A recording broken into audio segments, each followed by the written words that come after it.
Assalamualaikum warahmatullahi wabarakatuh. Perkenalkan, nama saya Imam Arif Rahman dengan NPM Z1K0220309 dari Universitas Bengkulu. Adapun kali ini kita akan membahas dasar biopotensial pada manusia. Adapun untuk latar belakangnya sendiri, video penjelasan ini ditujukan untuk memenuhi tugas mata kuliah instrumentasi biomedis untuk penjelasan video biopotensial. Bisa kita ketahui, biopotensial sangat penting dalam ilmu kedokteran untuk praktek medis modern. Hal ini karena sinyal-sinyal listrik yang dihasilkan sebagai hasil dari proses elektrokimia yang terjadi dalam tubuh manusia. Jenis sel-sel tubuh yang terlibat dalam proses elektrokimia tersebut menentukan sinyal biopotensial yang dihasilkan dan juga memungkinkan penggunaan bagi dokter dalam memeriksa kelainan pada tubuh manusia. Adapun untuk sejarahnya sendiri, bisa kita lihat gambar paling kiri merupakan Luini Galvani. Pada tahun 1780, dokter dan fisikawan Italia Luini Galvani mulai mempelajari kelistrikan pada tubuh hewan dan terjadi kemajuan pesat pada tahun 1786 sehingga 1791 untuk pertama kalinya ia merekam fenomena sinyal listrik saat membedah katak di atas meja. Ia melakukan eksperimen dengan listrik statis. Kemudian di gambar paling tengah itu merupakan Caldani juga memiliki fenomena kelistrikan pada katak juga, tetapi saat katak itu sudah mati. Kemudian pada 1952 ketika tahun itu dimulai untuk pengembangan biopotensial atau biolistrik ini mulai dikembangkan pada tubuh manusia. Yang diantaranya bisa kita tahu seperti Aarons, Van Seyek dan juga Selipek mulai melakukan penelitian kelistrikan pada tubuh manusia. Bisa kita lihat untuk pengenalannya sendiri, biopotensial itu sama dengan biolistrik atau yang biasa kita kenal dengan kelistrikan tubuh. Biolistrik ini sendiri merupakan sumber energi yang apabila kita belajar biologi diketahui juga sebagai ATP. Jadi gerak berhubungan dengan adanya energi yang terdapat dalam tubuh manusia, hidup bersumber dari ATP atau adenosine trifosfat yang dihasilkan oleh mitokondria dalam proses respirasi sel. Energi yang dihasilkan berupa ion-ion yang memiliki muatan yang berbeda-beda sehingga menghasilkan timbulnya perbedaan biopotensial tegangan sel. Tegangan yang paling besar dihasilkan oleh sel-sel saraf, nefron dan juga sel-sel otot, muskel. Bisa kita lihat pada gambarnya proses respirasi sel sendiri diantaranya dari transport membran lalu diubah ke ATP, lalu terjadi biopotensial tegangan sel, kemudian sel saraf dan sel otot merangsang. Biolistrik juga merupakan fenomena sel di mana sel mampu menghasilkan potensial listrik yang merupakan lapisan tipis muatan positif dan juga permukaan luar lapisan tipis muatan itu bermuatan negatif pada permukaan dalam bidang batas membran. Kemampuan sel saraf atau neurons mengantarkan isyarat biolistrik sangat penting bagi tubuh manusia sebagai awal rangsangan dari tubuh.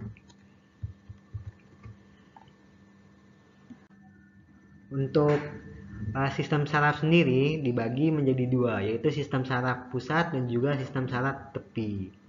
Bisa kita ketahui sistem saraf pusat diantaranya ada otak, sumsum, kemudian otak juga ada otak besar, otak tengah, otak kecil, kemudian sumsum juga ada sumsum lanjutan dan juga sumsum tulang belakang. Untuk saraf tepi ini mungkin akan kita pelajari seiring dengan penjelasan di slide selanjutnya. Adapun bagian-bagian sistem saraf dibagi menjadi dua bagian, yaitu sistem saraf pusat dan juga sistem saraf otonom. Jadi untuk sistem saraf pusat sendiri ini terdiri dari otak medula spinalis dan saraf perifer. Saraf perifer ini seperti serat saraf atau neuron yang menyalurkan informasi sensorik ke otak dan juga ke medula spinalis disebut dengan saraf aferens. Serat saraf yang menyalurkan atau mengantarkan informasi dari otak atau medula spinalis ke otot dan juga kelenjar yang disebut dengan saraf eferen. Beberapa yang ada di saraf pusat seperti otak misalkan. Sudah tadi kita kenalkan, otak merupakan alat tubuh yang sangat penting bagi manusia untuk pusat pengaturan segala kegiatan manusia. Kemudian adapun sumsum tulang belakang merupakan tulang yang memanjang di dalam rongga tulang belakang, juga mulai dari ruas-ruas tulang leher sampai ruas-ruas tulang pinggang yang kedua. Di dalam sumsum tulang belakang juga terdapat saraf sensorik. Saraf sensorik juga ada saraf motorik dan juga saraf penghubung yang fungsinya sebagai penghantar impuls dari otak dan juga ke otak serta sebagai pusat pengatur gerak refleks. Juga di sistem saraf tepi ada sistem saraf otonom, di mana sistem saraf otonom ini mengendalikan atau mengatur berbagai organ internal, misalnya seperti jantung, usus, kelenjar. Namun pengontrolan ini dilakukan secara tidak sadar. Untuk menanggapi rangsangan, 3 komponen yang harus dimiliki oleh sistem saraf yaitu reseptor. Untuk reseptor sendiri sebagai alat penerima rangsangan atau impuls pada tubuh, yang bertindak sebagai reseptor adalah organ indera seperti mata, kulit, kemudian telinga dan lain-lain. Untuk penghantar impuls itu dilakukan oleh saraf itu sendiri. Saraf tersusun dari berkas serabut penghubung atau akson. Pada serabut penghubung terdapat sel-sel khusus yang memanjang dan juga meluas. Sel saraf ini disebut neuron. Dan yang terakhir ada efektor, di mana efektor adalah bagian yang menanggapi rangsangan yang telah diantarkan oleh penghantar impuls, yang dimana efektor ini sangat penting pada tubuh manusia adalah contohnya otot dan juga kelenjar.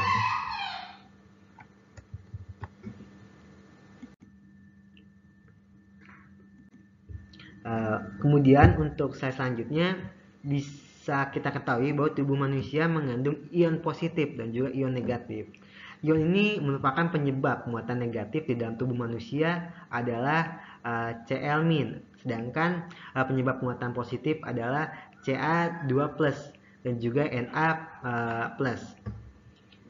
Untuk sel-sel ini mampu menghasilkan potensial listrik yang merupakan lapisan muatan positif dan juga negatif pada permukaan, seperti misalkan katoda dan juga anoda kalau misalkan di dalam baterai. Jika baterai berguna untuk alat-alat listrik, biopotensial atau biolistrik ini berguna untuk tubuh makhluk hidup.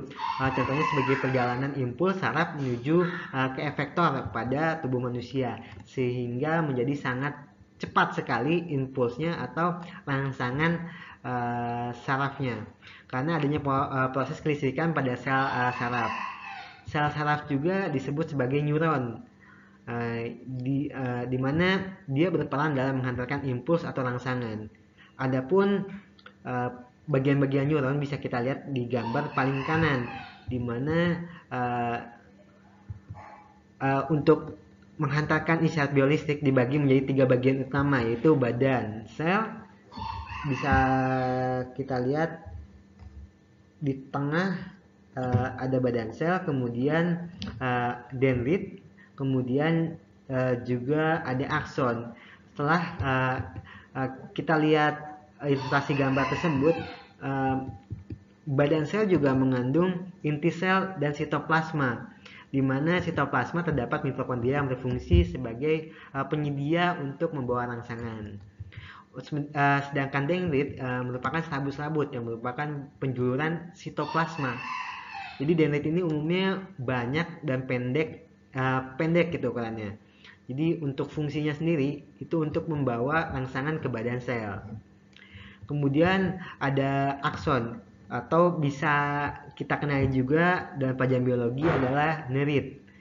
Jadi serabut-serabut dari penjualan sitoplasma ini merupakan berbeda dengan dendrit, di mana akson ukurannya lebih panjang daripada dendrit, yang fungsinya untuk membawa dari badan sel ke sel saraf lain. Dan untuk jenis-jenis neuron juga dikelompokkan berdasarkan fungsinya. Neuron dibagi menjadi 3. Yang pertama adalah neuron sensorik, di mana biasa kita kenal dengan sel saraf sensorik yang berfungsi membawa impuls dari reseptor atau indera ke pusat saraf. Kemudian yaitu bisa kita tahu pusat saraf kita itu otak dan juga sumsum tulang belakang.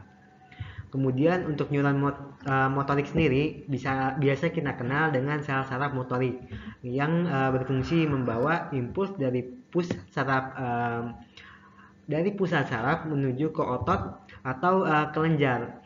Yang terakhir bisa kita lihat adalah neuron konektor, di mana sel saraf sementara yang biasa kita kenal banyak terdapat di otak dan juga sumsum tulang belakang. Fungsinya untuk membuat impuls dari neuron sensorik ke neuron motorik.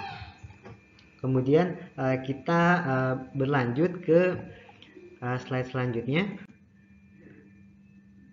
Bisa kita lihat pada gambar sebelah kanan merupakan ilustrasi dari pergerakan impuls gerakan sadar. Setelah kita memahami bagian-bagian sel tadi atau sel saraf dan neuron serta fungsi-fungsinya, kita juga akan membahas pergerakan impulsnya. Jadi impuls bisa dikatakan sebagai pulsa listrik yang menjalani serabut saraf.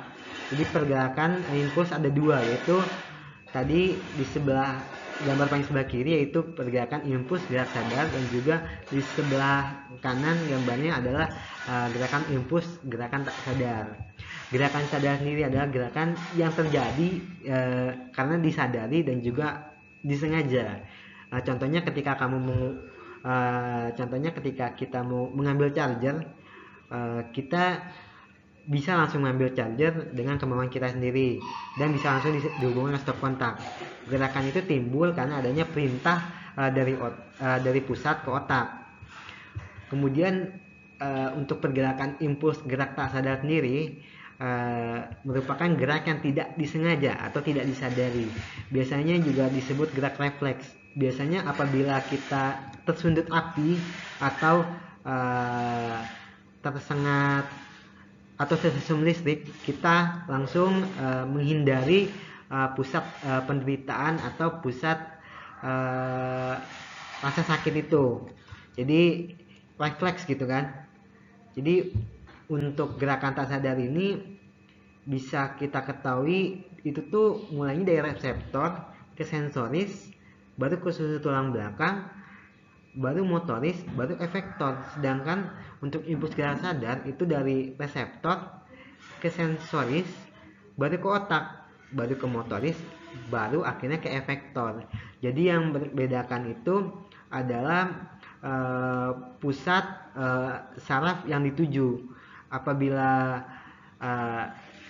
secara sadar kita memintakan dari otak dulu gitu, dari otak baru kita melakukan halnya. Sedangkan untuk impuls sadar kita secara refleks sudah tertanam gitu di sumsum tulang belakang. Ada kondisi-kondisi tertentu, misalkan ada sesuatu yang membahayakan atau membuat kaget, makanya kita melakukan gerak tak sadar. Kemudian kita lanjut ke slide selanjutnya. Adapun dasar perhitungannya ada 2 hukum yang dikenal dalam biolistrik, yaitu hukum Ohm dan juga hukum Joule atau biasa kita kenal dengan daya. Untuk hukum Ohm sendiri itu menyatakan perbedaan potensial antara ujung konduktor berbanding langsung dengan arus yang melewati dan juga berbanding terbalik dengan tahanan dari konduktor tersebut. Jadi untuk rumusnya sendiri bisa kita lihat di gambar sebelah kiri, yaitu L sama dengan V per I,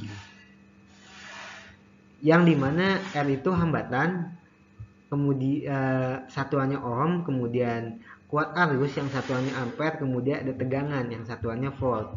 Kemudian di sebelah kanan bisa kita lihat ada rumus energi listrik, atau biasa kita kenal juga hukum daya atau hukum Joule, yang menyatakan bahwa arus listrik yang melewati konduktor dengan berbeda potensial atau tegangan dalam waktu tertentu akan menimbulkan panas.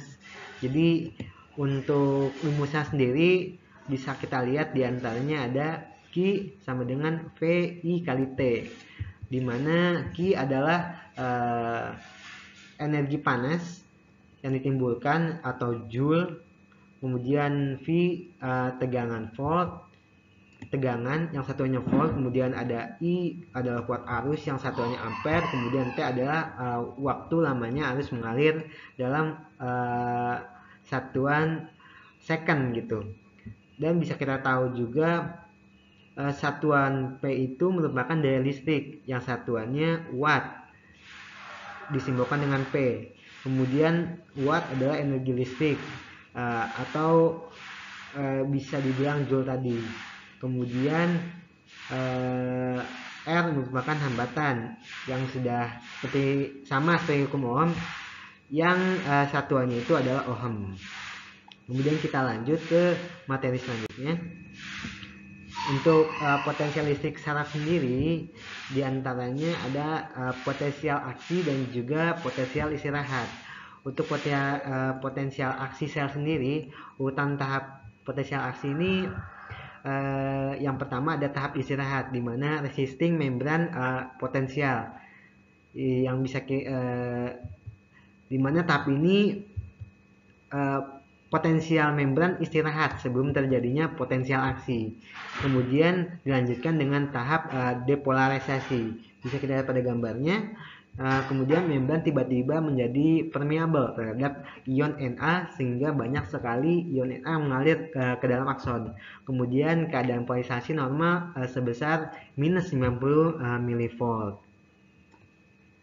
Kemudian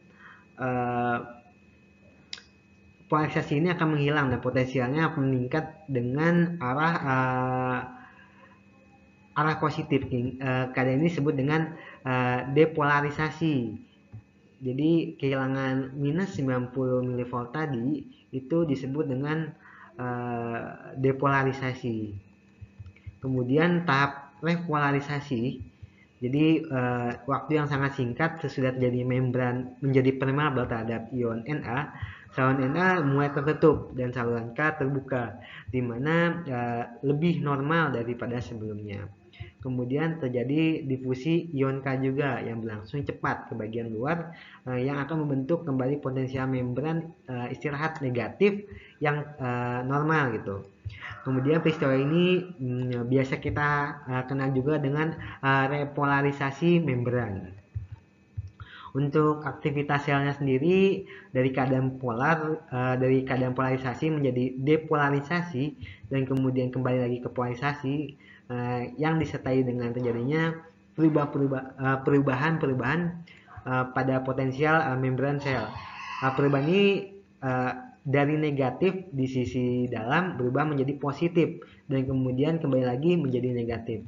Perubahan ini menghasilkan suatu impuls tegangan yang disebut dengan potensial aksi atau action potensial. Potensial aksi ini dari suatu sel akan membantu memicu aktivitas sel-sel lain yang ada di sekitarnya. Jadi sebagai trigger. Kemudian perubahan-perubahan potensial ini juga perubahan-perubahan potensial membran ini mulai keadaan istirahat, depolarisasi, repolarisasi dan juga kembali ke istirahat diperlihatkan pada gambar grafik yang warna merah pada gambar paling sebelah kiri. Nah, perubahan potensial tersebut berupa impuls yang disebut potensial aksi sel. Ada 5 fase dalam potensial aksi tersebut, yaitu 4, 0, 1, 2, dan 3. Fase 4 adalah fase istirahat sel. Fase 0 adalah fase pada saat kanal sodium terpicu tegangan kanal cepat, kemudian terbuka sehingga ion-ion sodium dengan cepat masuk ke dalam sel.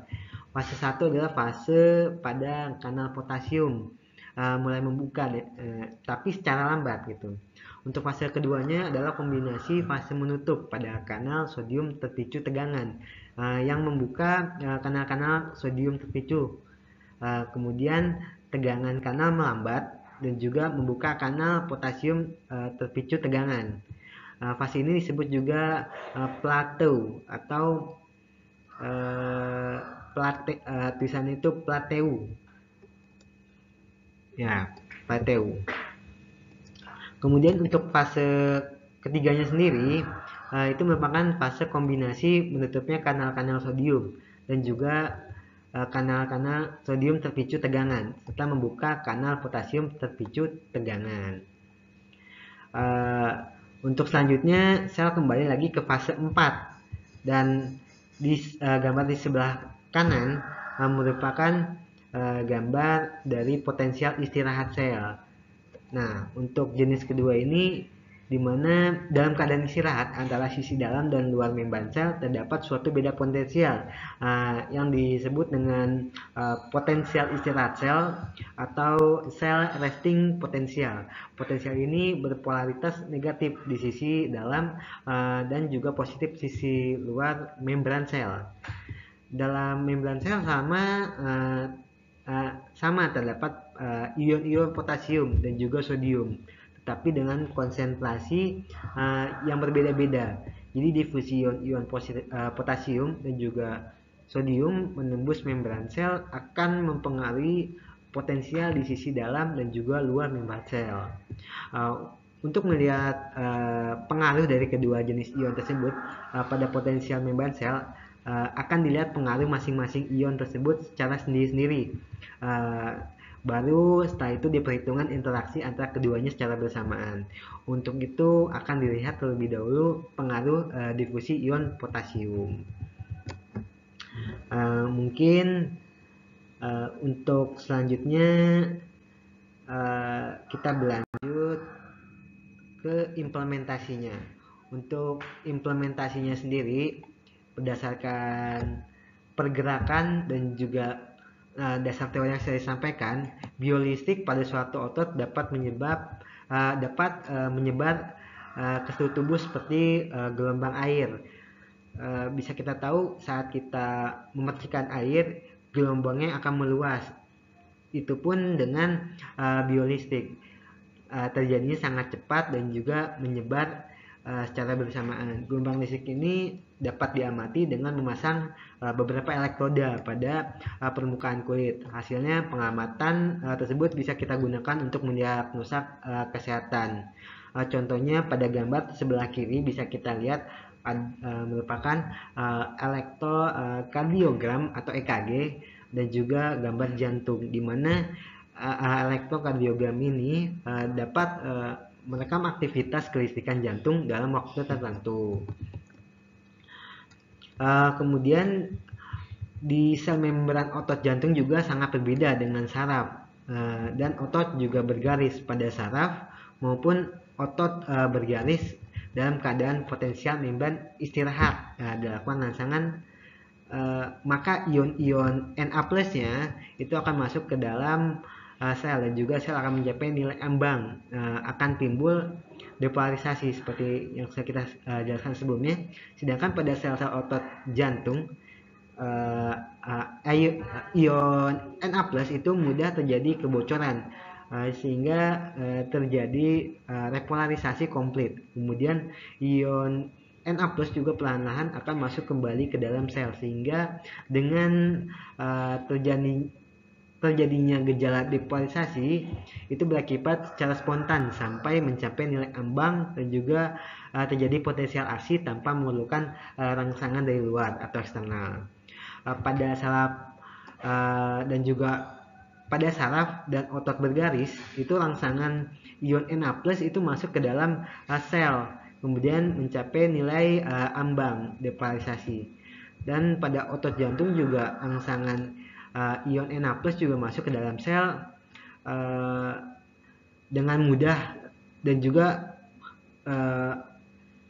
rangsangan yang diberikan juga cukup besar juga. Untuk repolarisasi secara komplitnya juga Na+ juga masuk kembali ke dalam sel.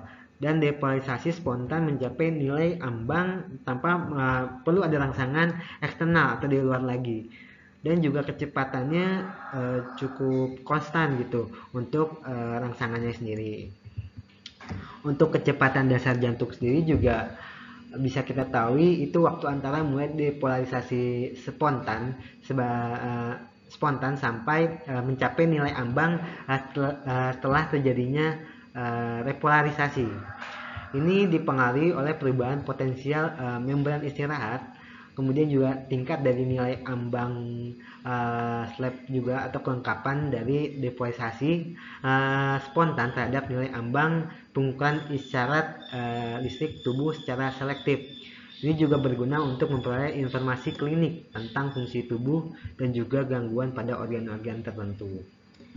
Alat yang digunakan untuk mengukur isyarat listrik sendiri selain EKG itu ada MEG atau elektromyograf, kemudian juga ada NEG atau elektroneurograf, kemudian ada REG atau elektrogastograf, kemudian ada EEG atau elektroencephalograf, dan di gambar sebelah kanan bisa kita ketahui bahwa biolistrik atau biopotensial itu merupakan tegangan dari sel, ada yang konstan juga ada yang berubah.